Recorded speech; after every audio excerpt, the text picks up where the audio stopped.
ನಾಶಕ್ಕೆ ರೈತರು ಕಂಗಾಲಾಗಿದ್ದಾರೆ. ಕಾಡು ಹಂದಿಗಳ ಹಾವಳಿಗೆ ಕಂಗಾಲಾದ ರೈತರು ಬೆಳೆ ನಾಶದಿಂದಾಗಿ ಜೀವವನ್ನ ಕಳೆದುಕೊಳ್ಳುವ ಪರಿಸ್ಥಿತಿ ರೈತರಿಗೆ ಬಂದಿದೆ. ಇನ್ನು ಒಂದು ರೀತಿಯಾಗಿ ಕಾಡು ಹಂದಿಗಳ ಕಾಟದಿಂದ ಆತ್ಮಹತ್ಯೆ ಮಾಡಿಕೊಳ್ತೀನಿ ಅಂತ ರೈತ ಎಚ್ಚರಿಕೆಯನ್ನು ನೀಡುತ್ತಾನೆ. ಮೈಸೂರಿನ ಹನೂರು ತಾಲೂಕಿನ ಮಂಚಾಪುರ ಗ್ರಾಮದಲ್ಲಿ ಘಟನೆ ನಡೆದಿದೆ. ಸಾಲ ಮಾಡಿ 4 ಎಕರೆಯಲ್ಲಿ ಜೋಳವನ್ನ ಬೆಳೆದಿದ್ರು, ಅದು ಇವಾಗ ನಾಶವಾಗಿದೆ.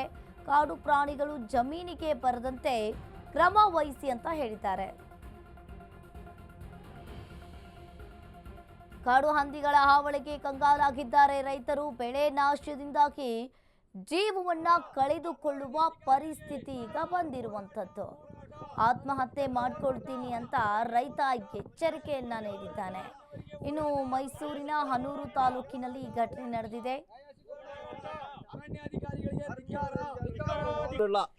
ನಾನು ಯಾರು ಕೇಳಿ ಇದು ಮಾಡಿದ 1 ಲಕ್ಷ ಹೋಗ್ಬಿಡ್ತು. ಇಲ್ಲ ಬಂದರೆ ಎಲ್ಲಿ ವಿಷ ಕುಡಿಯೋದ, ಎರಡೇ ಒಂದು ಮಾತು. ಇಲ್ಲ ಯಾರು ಪರಿಹಾರ ಎಲ್ಲಿ ಅಕ್ಕಪಕ್ಕ ಯಾರು ಕೇಳ್ದಾಳ ಕೊಡೋದಿಲ್ಲ. ನಮ್ಮ ಜಮೀನು ಇಷ್ಟು ಹೋಗ್ಬಿಡ್ತು. ಗುತ್ತಿಗೆ 50,000, ಮುಟ್ಟುವಲಿ 50,000, 1 ಲಕ್ಷ ಹೋಗ್ಬಿಡ್ತು. ಇವತ್ತು 2 ದಿವಸ ಬರಲಾರ್ದ ವಿಷ ಕುಡಿದ್ಬಿಟ್ಟು ಸಾಯ್ತೀನಿ ಅಂತ ಜಮೀನು ಕಾಡದ್ದಿ ಪೂರ್ತಿ ತಂದು ಬೆಟ್ಟದ ತಂದು ಮುಟ್ಟು ಅಲ್ಲ ಇಲ್ಲೇ ಸಿಕ್ಕುಡಿ ಬೈಲ ಅಲ್ಲ ಕುಳೆ ಮಾಡ್ತಿದ್ರು ಮಂಚಾಪುರ ಗ್ರಾಮಲ್ಲಿ. ಏನು ಮಾಡಿದೆ ರೀ? ಇಲ್ಲ ಬೆಳೆ ಪರಿಹಾರ ಕೊಡಲ್ಲ, ನಾಳೆ ಹೊತ್ತಿಗೆ ಬಂದು ಒಪ್ಪ ಮಾಡಿರಿ. ಫಾರೆಸ್ಟ್ರಿ ಡಿಪಾರ್ಟ್ಮೆಂಟ್ ಅವ್ರಿ ಯಾರು ಇರಬಾರ್ದು. ಇಲ್ಲಾಂದ್ರೆ ಬೆಳೆ ಪರಿಹಾರ ಕೊಡೋದು ಅಲ್ಲ ಪೂರ್ತಿ ಯಾವ ಅಧಿಕಾರ ಇರಬಾರ್ದು. ಕಾಲು ಮುಗಿದ್ರೆ ಮರ ತರಿದ್ಬಿಟ್ಟು ಹಿಡಿದು ಜೈಲು ಹಾಕಿದಿರಲಿಲ್ಲ.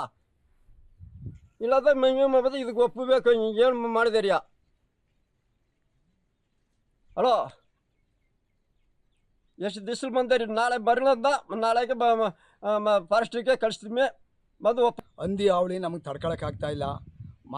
ಮಲೆ ಮಾದೇಶ್ವರನ ಬೆಟ್ಟದಲ್ಲಿ ತಂದ ಹಂದಿಗಳನ್ನೆಲ್ಲ ತಂದು ನಮ್ಮ ಏರಿಯಾದಲ್ಲಿ ಊರೊಳಗಡೆ ಫಾರೆಸ್ಟ್ನವ್ರು ಬಿಟ್ಟಿದ್ದಾರೆ. ಇಲ್ಲಿ ಪಕ್ಕದಲ್ಲೇ ಒಳಗಡೆ ದೂರ ಫಾರೆಸ್ಟು ಮಧ್ಯದಲ್ಲಿ ಎತ್ಕೊಬಿಟ್ಟಿಲ್ಲ, ಅವರು ಪಕ್ಕದಲ್ಲಿ ಬಿಟ್ಟಿದ್ದಾರೆ. ನಾವು ನೈಟೆಲ್ಲ ಓಡಿಸು ಹೋಗಲ್ಲ. ಇಲ್ಲಿ ಅಕ್ಕಪಕ್ಕ ಜಮೀನುಗಳು 16 ಜಮೀನು ಸಾಕಷ್ಟು ತಿಂದುಬಿಟ್ಟಿದ್ದಾವೆ. ನಾವು ತೋಟದವರು ಗುತ್ತಿಗೆ ಮಾಡ್ಕೊಂಡು ಸ್ವಂತ ಜಮೀನವರು ಅರ್ಧ ಜನ ಇದ್ದರೆ ಅರ್ಧ ಗುತ್ತಿಗೆ ಮಾಡ್ತಾಯಿದ್ದೀವಿ. ಆ ಸಾಲ ಕಟ್ಟೋಕ್ಕಾಗಲ್ಲ, ಮಳೆ ಇಲ್ಲ, ನೀರಿಲ್ಲ. ಈ ಹುಳು ನಾವಳಿ ತಡೆಯೋದ, ಹಂದಿ ಹಾವಳಿ ತಡೆಯೋದ ಫಾರೆಸ್ಟ್ನವರು. ನಾವು ಯಾವುದಾದ್ರೂ ಒಂದು ನಮ್ಮ ವ್ಯವಸಾಯಕ್ಕೆ ಒಂದು ಗಳ ತೆರಿಗೆ ಹೋಗ್ಬೇಕಾದ್ರೆ ಫಾರೆಸ್ಟಿಗೆ ಬರಬೇಡ ಅಂತ ಹೇಳ್ತೀರಾ. ಒಂದು ಹಸ ಮೇಯ್ಸಕ್ಕೆ ಹೋದರೆ ಫಾರೆಸ್ಟಿಗೆ ಬಿಡಬೇಡಿ ಅಂತೀರಾ. ನಿಮ್ಮ ಕಾಡಂದಿಗಳನ್ನೆಲ್ಲ ತಂದು ಎಲ್ಲೋ ಇದ್ದವನ್ನ ತಂದು ನಮ್ಮ ಏರಿಯಾದಲ್ಲಿ ಬಿಟ್ಬಿಟ್ಟು ನೀವು ಬಂದು